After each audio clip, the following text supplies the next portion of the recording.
comenzar. Buenas tardes a todos. Ahora les voy a presentar lo que es como los avances de mi trabajo de título y tesis de magíster. Localización de la pared arterial basada en mediciones de velocidad en un fluido incompresible. Lo que motiva este problema es que queremos obtener de manera no invasiva parámetros de elasticidad de una pared arterial, pero las mediciones que podemos obtener con imágenes no son suficientemente precisas para determinar la posición de la pared y con ello la elasticidad de la pared. Por eso queremos utilizar datos de Fordy Flow de velocidad de la sangre para determinar con ello la posición de la pared y así su elasticidad. Para eso vamos a usar métodos de optimización de forma. Métodos de optimización de forma tienen distintas aplicaciones.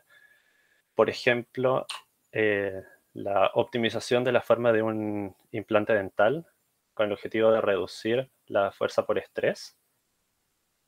Y otros ejemplos en ingeniería como la optimización de la forma del ala de un avión para reducir ya sea roce o mantener cierta altitud dependiendo del peso del avión.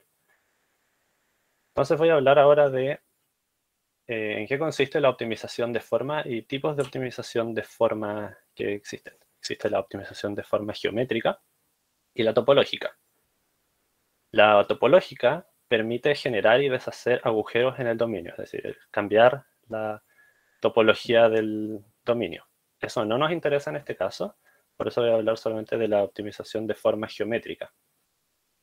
Esta existe en varios métodos, entre ellos está el método del gradiente, el método de level set dinámico. Voy a hablar únicamente del método de gradiente en la presentación, que consiste en, nosotros tenemos una cierta función que queremos minimizar, en este caso el error respecto a la velocidad que podemos medir. Y la idea es usar algún método de optimización basado en gradiente para minimizar esta función.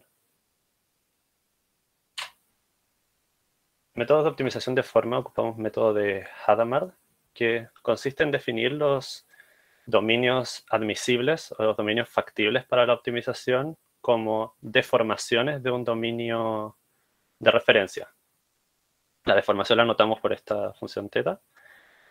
Entonces definimos todos los dominios que son factibles como solución como deformaciones suaves de un dominio de referencia razonable. Y para poder calcular cuál es el gradiente de esta función que queremos minimizar, que es el error respecto de una cierta velocidad de referencia, vamos a utilizar el concepto de derivada de forma que corresponde a la derivada de Frechet, la que resuelve la expansión de Taylor de primer orden. Les voy a comentar ahora en qué consiste cómo lo resuelve esto el artículo de Dapogny, Frey, Omnes y Privat, y cómo extendemos esto en otros casos. Ellos lo que hacen es tomar mediciones de velocidad, estas velocidades de referencia, en un borde de salida. Con mediciones únicamente en el borde de salida, entonces ellos recuperan cuál es la forma del dominio. Del dominio es importante identificar tres tipos de bordes. El borde gamma in, que es el borde de entrada del fluido, vamos a suponer que tiene un perfil parabólico, es decir, mayor velocidad por el centro del dominio. Y vamos a suponer que los bordes de entrada y salida están fijos. Y que el borde gamma, el que está en rojo, es el borde libre sobre el cual vamos a optimizar la forma de esta arteria. Vamos a trabajar únicamente en modelo 2D. Entonces, para poder evaluar el funcional, necesitamos resolver cuál es la velocidad del fluido sobre cualquier dominio. Para eso vamos a utilizar las ecuaciones de Navier-Stokes estacionario, para resolver para la velocidad U del fluido y la presión P. Aquí podemos ver estamos resolviendo las ecuaciones incompresibles. Y estamos considerando tres condiciones, una siendo que la velocidad es igual a este perfil parabólico en el borde de entrada, Segundo, que una condición de no deslizamiento, la velocidad igual 0 en el borde libre, debido a que estamos considerando que no desliza por el roce con la pared. Y la última condición es una condición sobre la salida, una condición de tensión nula, que supone que no se agregan fuerzas externas a la salida del dominio, ya que estamos suponiendo que nuestro dominio es una sección de una arteria más grande y que no se corta el dominio en la salida, sino que continúa. Con este modelo para el fluido, podemos calcular la derivada de forma para nuestra función que queremos minimizar, que es este error en el borde de salida. Y podemos derivarlo directamente y escribir la expresión que tenemos aquí a la derecha. El problema con esta expresión es que depende de U', que es la sensibilidad de la velocidad respecto a una deformación en el dominio. Y ese problema no lo queremos resolver porque tiene una condición que depende de θ, que depende de la deformación. Entonces lo que podemos hacer es utilizar un método del adjunto, definir el problema adjunto arriba a la izquierda, para reescribir la derivada de forma en términos de V, la solución del problema adjunto. En esta formulación queda mucho más claro que el cambio en el funcional solo depende de la deformación θ en el borde libre, que es lo único que realmente cambia la forma del dominio. Este es el método como estaba descrito en el artículo de Dapogne, y lo que ellos hacen entonces es utilizar esta derivada de forma para calcular el gradiente de esta función a minimizar, y utilizan un método de gradiente de tipo descenso de mayor descenso para optimizarlo. Este método no siempre es mejor porque puede ser lento en algunos casos, así que nosotros lo cambiamos por un método BFGS, un método de quasi-Newton, que lo que hace en esencia es utilizar el gradiente para aproximar el hessiano, para aproximar la segunda derivada de la función, y con ello obtiene una mejor estimación de hacia dónde está el mínimo, sin mucho más costo que calcular el gradiente. También lo que hicimos fue, como estas mediciones eran solamente en el borde de salida, pero nosotros con datos por resonancia magnética podemos obtener mediciones de velocidad en realidad en cualquier ventana, en cualquier subdominio que queramos. Entonces extendimos este resultado a mediciones sobre un subconjunto D del dominio, y con ello reescribimos las ecuaciones para el problema adjunto y para el funcional. Vemos que no cambia la expresión para la derivada de forma, pero cambia el problema adjunto y eso cambia V. Así que el problema es diferente.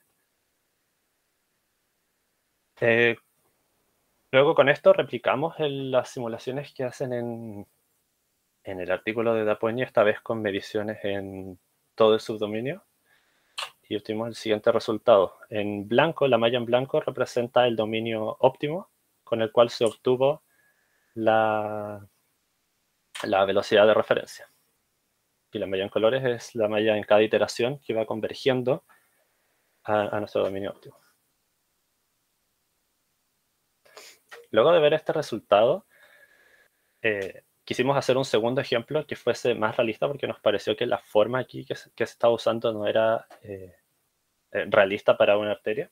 Entonces quisimos probar con un dominio que representara la expansión de la arteria cuando el pulso pasa por esta sección. Y este dominio presentó problemas que el algoritmo BFGS no podía converger al óptimo, sino que quedaba atascado en un mínimo local. Esto creemos debido a la simetría que tiene este dominio. Por eso consideramos agregar dos nuevos términos a la función a minimizar.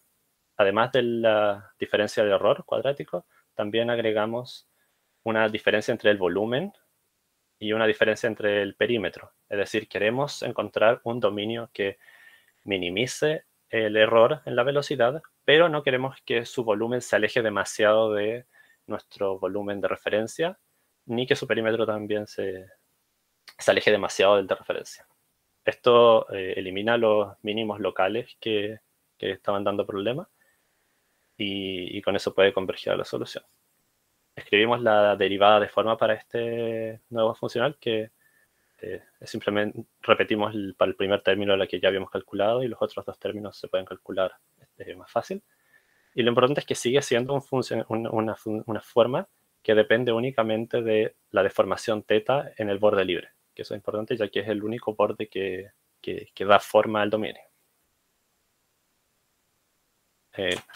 Con esto tuvimos la siguiente simulación para este caso, donde de nuevo el mallado en blanco representa el óptimo del problema. Eso es lo que tenemos como listo actualmente, y ahora estamos trabajando en cómo extender esto a observaciones en el tiempo. Porque todo esto que hicimos fue para mediciones de velocidad, la velocidad de referencia en un instante de tiempo, pero podemos tener mediciones de velocidad en un intervalo de tiempo. Si, por ejemplo, tenemos estos datos de velocidad como referencia, quisiéramos obtener cuál es la deformación en cada instante de tiempo. La forma clásica en cómo sería esto sería plantear las ecuaciones de Navier-Stokes no estacionario y resolver el problema con el funcional integrado en el tiempo, y de la misma manera definir un problema adjunto para reescribir la derivada de forma, calcular el gradiente, y minimizar probablemente con BFGS también para este problema. El problema es que esta formulación es considerablemente más complicada que la formulación estacionaria, tanto así que incluso el cálculo del gradiente para este método es mucho más costoso computacionalmente que todo el algoritmo anterior.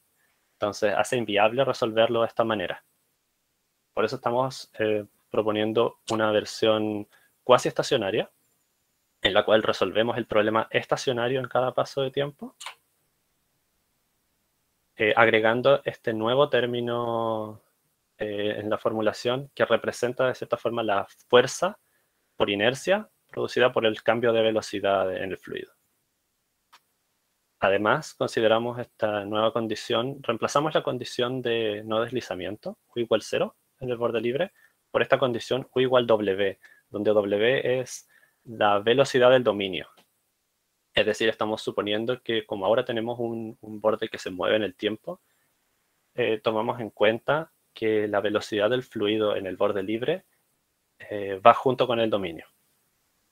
Y eso es nuestro trabajo como se está desarrollando actualmente. Próximamente tendremos resultados de simulación para este método. Muchas gracias. Muchas gracias, Felipe, por la presentación.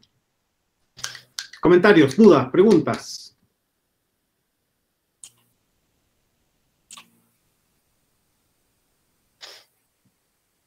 No hay escrito nada en el chat.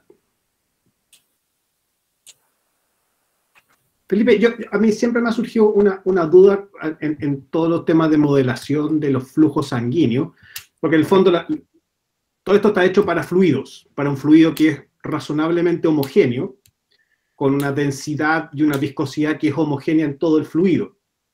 Sin embargo, la sangre, un 60% de la sangre es fluido, y el otro 40% de la sangre son partículas, digamos, son glóbulos rojos, son células que no tienen comportamiento de fluido.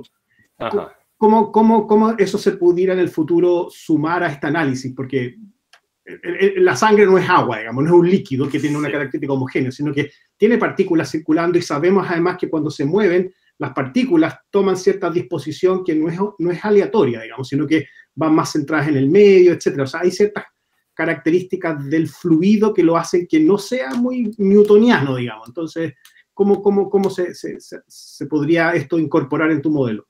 En el futuro, no que lo hagas tú, digamos.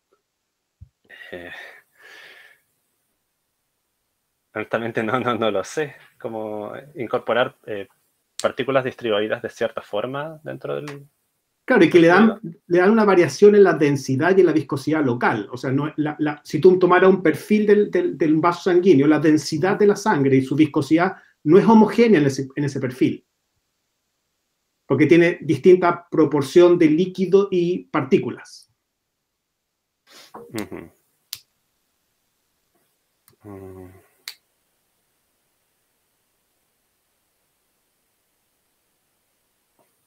Ya, No se me ocurre cómo hacerlo. Habría que cambiar, habría que agregar tal vez alguna ecuación que modele ese fenómeno y que acople con estas ecuaciones de fluido.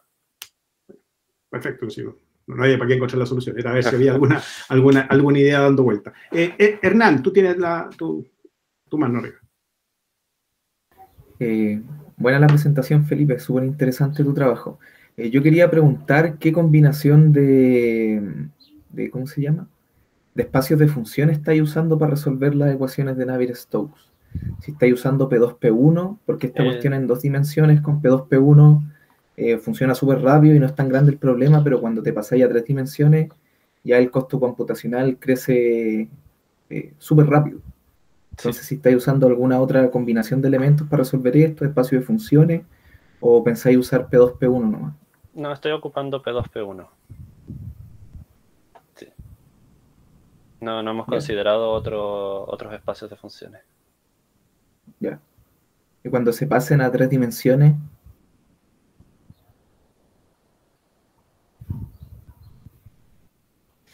Mm, no hemos abordado mucho el tres dimensiones hasta primero obtener resultados para el caso temporal.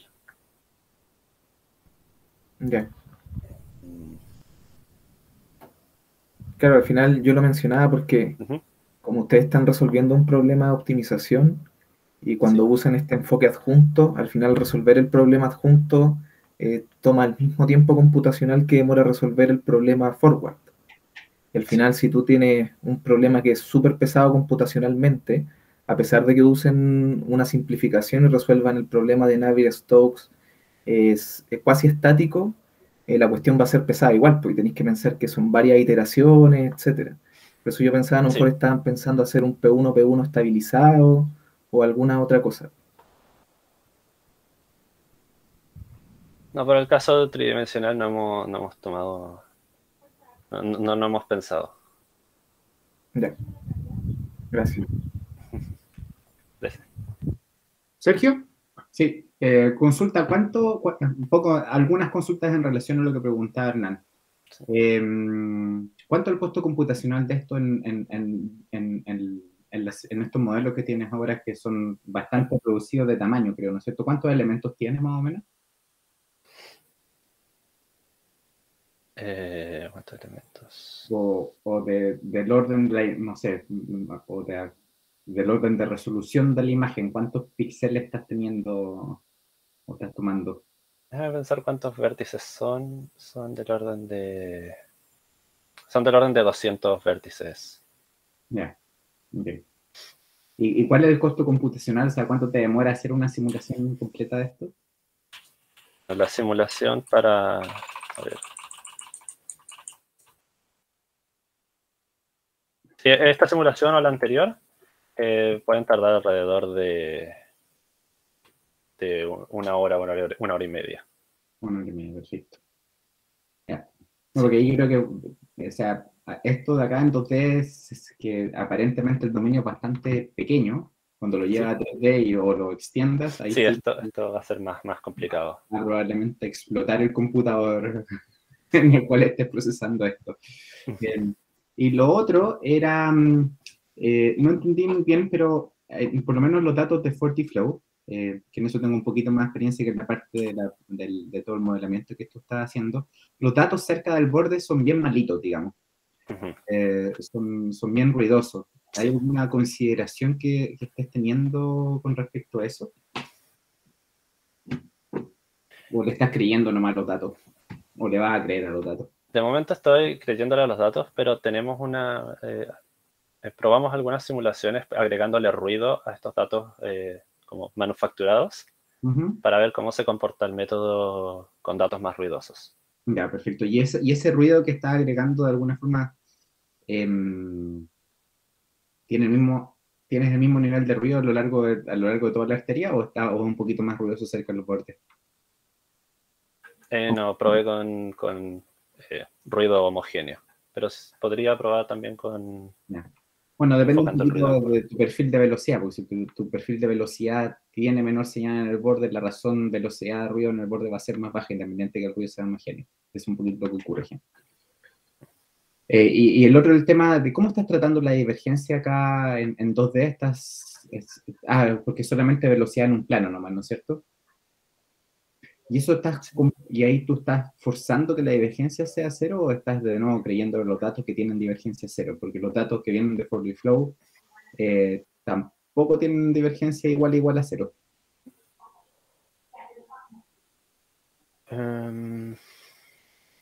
O sea, no estoy asumiendo que los datos tengan divergencia cero. Ya, pero la velocidad que obtengo con el modelo sí tiene divergencia cero. Y estoy minimizando la diferencia entre esa velocidad con la velocidad de referencia. Así que no supongo nada de la velocidad de referencia. Perfecto, ya te entiendo. Ya, súper. Perfecto. Ya, pues ojalá que puedan, bueno, cuando les funcione esto del modelo dinámico, de ahí que se pasen a 3D, que ahí va a estar lo interesante desde el punto de vista computacional, y un poco yo creo que lo que te mencionaba Hernán también. Sí.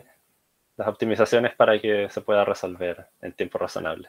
Exacto, que no esperemos hasta el próximo año. Súper, gracias Felipe. Gracias. ¿Hay otra pregunta, comentarios? Sí, yo tengo una. Adelante, Rocío. Gracias.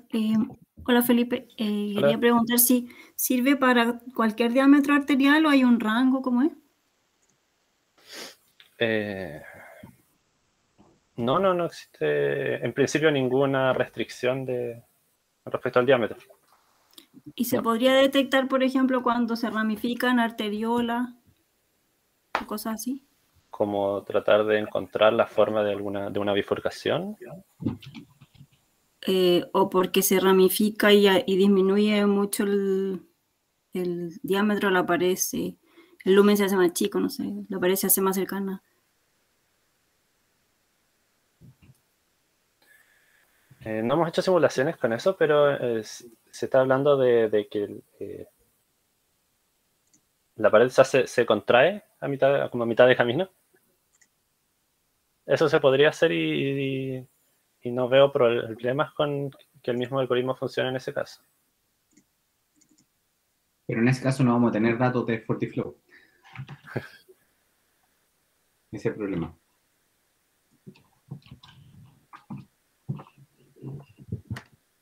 Perfecto. Ahí tenemos, chicas. ¿Alguna otra pregunta, comentarios? ¿No? Perfecto, Felipe. Muchas gracias por tu presentación y yo creo que se abre un bonito desafío y harta oportunidades de si esto resulta, así que es súper bueno. Muchas gracias. Eso, pues muchas gracias a todos por hoy día. Cuiden sus hígados, por favor, el fin de semana. Recuerden que existe el hígado graso alcohólico y el hígado graso no alcohólico.